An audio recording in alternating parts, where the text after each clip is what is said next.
You ask Tiger to solve. This deals with linear equations with one unknown.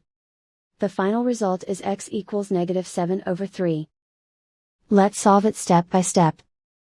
Group all constants on the right side of the equation. Subtract 1 from both sides. Simplify the arithmetic.